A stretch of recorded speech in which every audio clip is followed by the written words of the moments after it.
Hello बच्चों, good morning.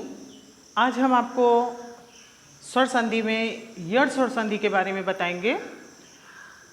देखिए, हम आपको बता रहे हैं यहाँ पे यड़ स्वर संधि का सूत्र होता है इको यड़चि, और इसका नियम है जब ई या ई, ऊ या ऊ, री, ली के बाद कोई असमान स्वर आता है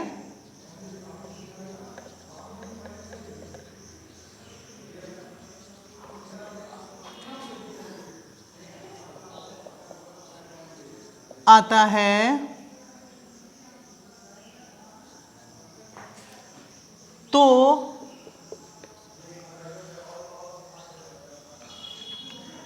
ई या ई का या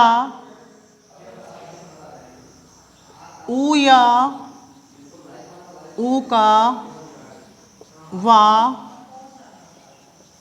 री का रा और ली का ला हो जाता है।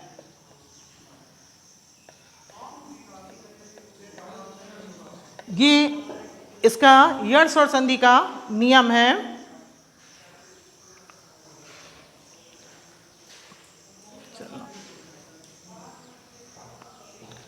अब देखिए, यहां हम उदाहरण बता रहे हैं, जैसे प्रत्येकः,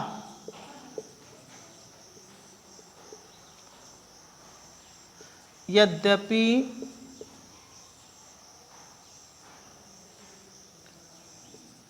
स्वागतम, भात्राज्ञा, लकारा।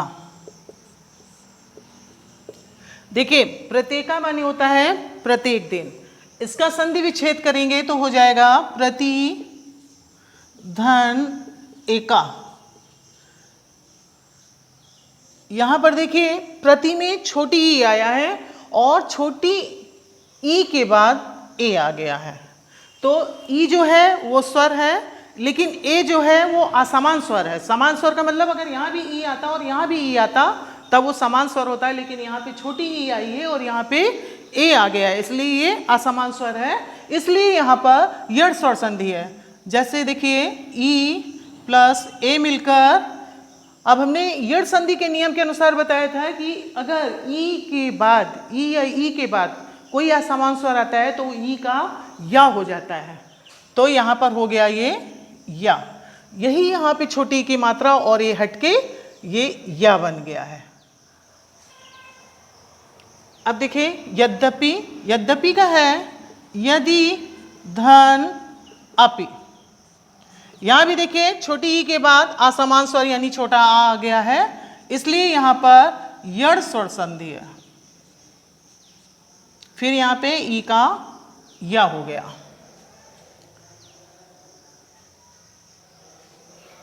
इसी तरह स्वागतम, स्वागतम का संधि विच्छेद सुधन आगतम।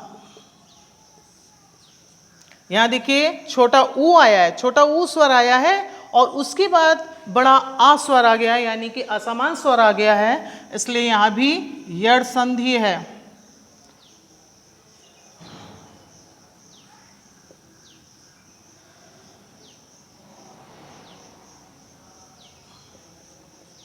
तो इस तरह से नियम के अनुसार है कि अगर छोटा ऊ या बड़ा ऊ के बाद कोई असमान स्वर आता है तो उसका ऊ का वा हो जाता है, यानी यहाँ पे आपका वा हो गया है।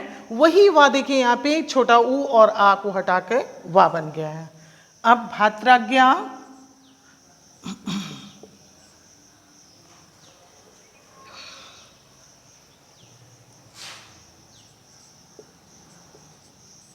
भातृधन आज्ञा, यहाँ पर री के बाद आ गया है, तो नियम के अनुसार री का र हो जाता है, यहाँ पे हो गया र, वही ये री और आ हटा करके यहाँ पे देखिए रा, ये रख गया है री। अब ये देखिए लकारा, री धन अकारा,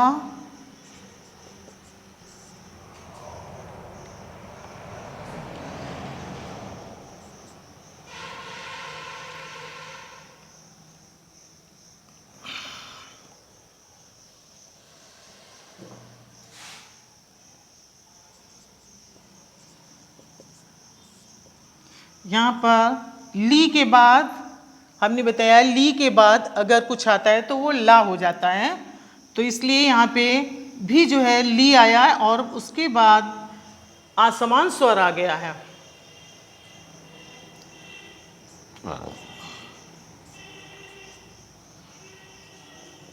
ला, ये यहाँ पे आ गया।